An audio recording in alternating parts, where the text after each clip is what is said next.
Hello, welcome to Keen Ear, and in this video we're going to be taking a look at some Roxy music, some 45s as well as some LPs as well.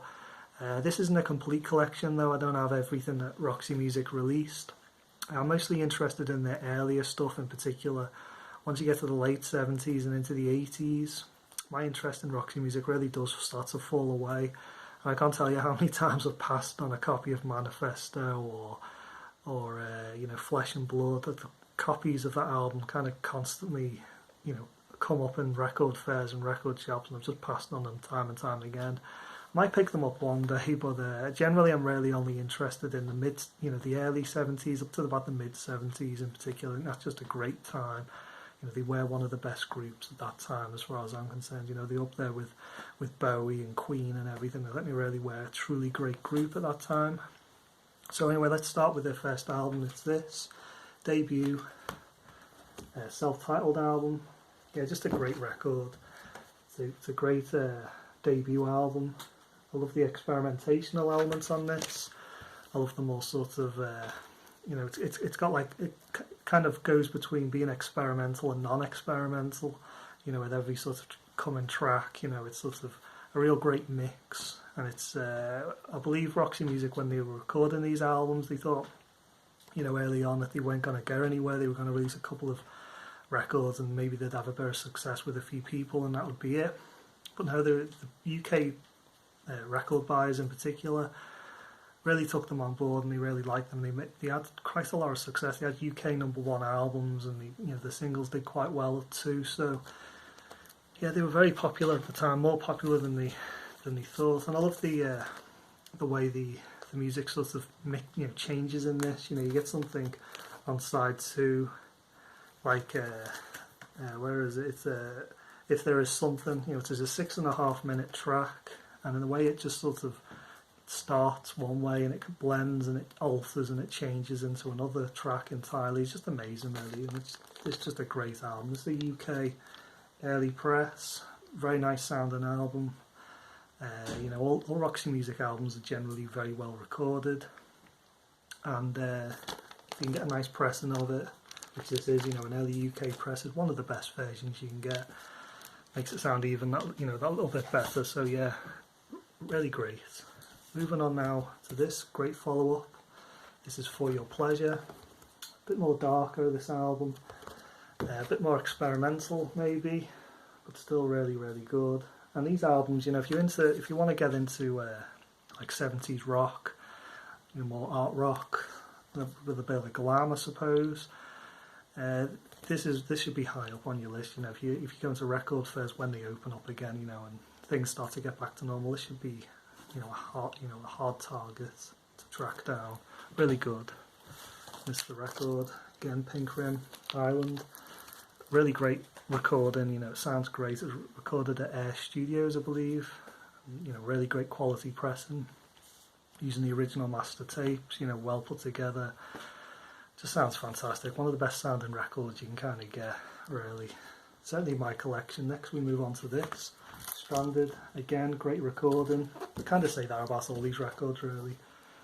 Really good recording. This one's a bit more, not as experimental, I suppose, is the best way of putting it. It's Brian Eno left at this point, and some of the experimentation isn't quite there that you got with the earlier albums, but still very good. And really nice recording. Again, really well put together. Great sort of mid-70s rock, really. Next we move on to this. This is Country Life. And really you can't go wrong with the first 4 albums. The first 4 albums are great. And really, if you want to argue which is the best, it's kind of pointless, really, because it's sort of up for opinion, really. I think any of the first 4 are just great. I'm not going to argue with anyone who says their favourite album is any of the first records. I think they're really great. The problem I have with people is when they start saying Avalon's the best Roxy Music record. It's like, no, it's not.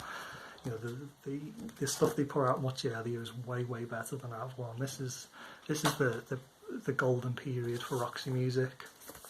The first album all the way up to Country Life, can't go wrong with any of them. Solid gold albums, great releases.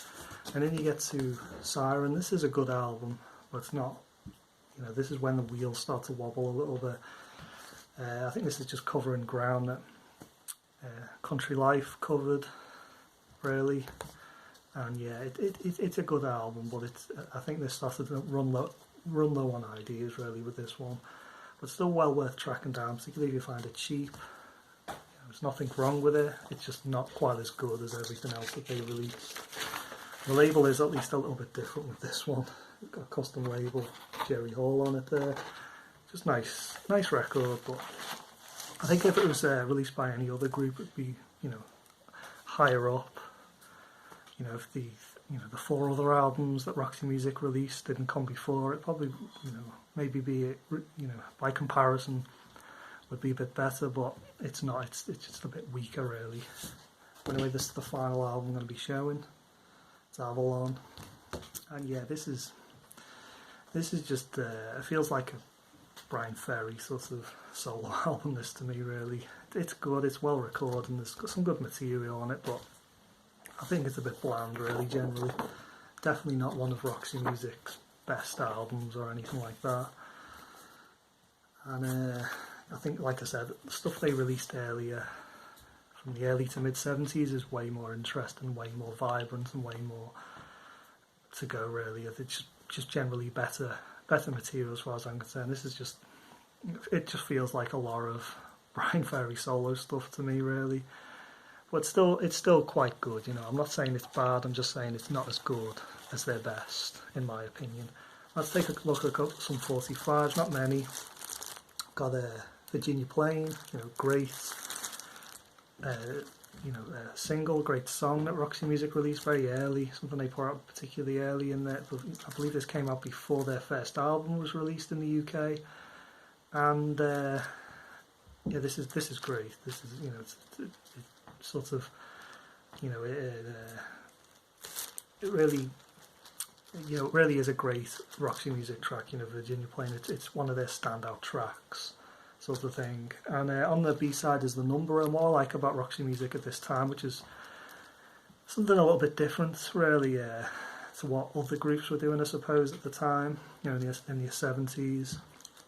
And it was something that was like harking back to like the 50s and the 40s, maybe even earlier than that. It was when an artist put out the 45, a vocal artist. They'd usually have their backing, group, the instrumentalists in the group would have the B-side, and the singer would have the A-side, and it would be a chance for the instrumentalists on the B-side to share what they've got, on one side, and to show what they can do. And they kind of did that with early Roxy Music 45s, and you get something like the Numberer, Andy McKay, which is an instrumental. It's really well put together, really nice, and a bit different as well. There's no, there wasn't really many, if at all, instrumental tracks on Roxy Music albums, really. Maybe a bit on, the first few albums with, where the, Brian Eno's experimentations would kind of take over for a bit. But generally they didn't do that many, so yeah, particularly as time went on. So yeah, it was nice that they did that, it was just something a bit different. And you got this one as well, All I Want Is You, which is an album track. But on the B-side you got Your Applications Failed, which is a Paul Thompson track, the drummer. The drummer would come in and do a track. And you get Pajama Rama, which is a non-album track. And you get The Pride and the Pain, an Andy McKay track. And yeah, so that's one of the things I really like about these early 45s. They wear like a hark back to the 50s and the 40s, that kind of idea of doing things. Anyway, I got a few extra 45s. I got this one for the Manifesto album. I think I got this in the Job lot. It's got Over You on it. I got this as well, Dance Away with Cry Cry Cry. This is the Manifesto album. You've got the 45s, but I don't have the the albums that go with them. So that's kind of it really for Roxy Music. That's all I've got. That's everything. I probably will track down a copy of Manifesto one day, Flesh and Blood. Complete the collection. There's a live album as well I've had my eye on for a while. Never really got round to getting it. Well, that's generally it. I'm just lacking that sort of material really. So yeah, that's everything from Roxy Music. Hope you found this at least somewhat interesting. Hopefully you kind of track, particularly the first 4 albums. I can't state that enough really. The first 4 albums from Roxy Music, you know, I think if you like classic rock music, if you're interested in any sort of 70s music, you kind of have to listen to the first 4 albums. At least give them a chance and listen to them on Spotify or whatever for free, or on YouTube. And then, you know, if you like them enough, try and track down a nice copy and that sort of thing. They are really, really good. I highly recommend them, and I think they're some of the best of the era. So that's it for this video. Thanks for watching, and goodbye.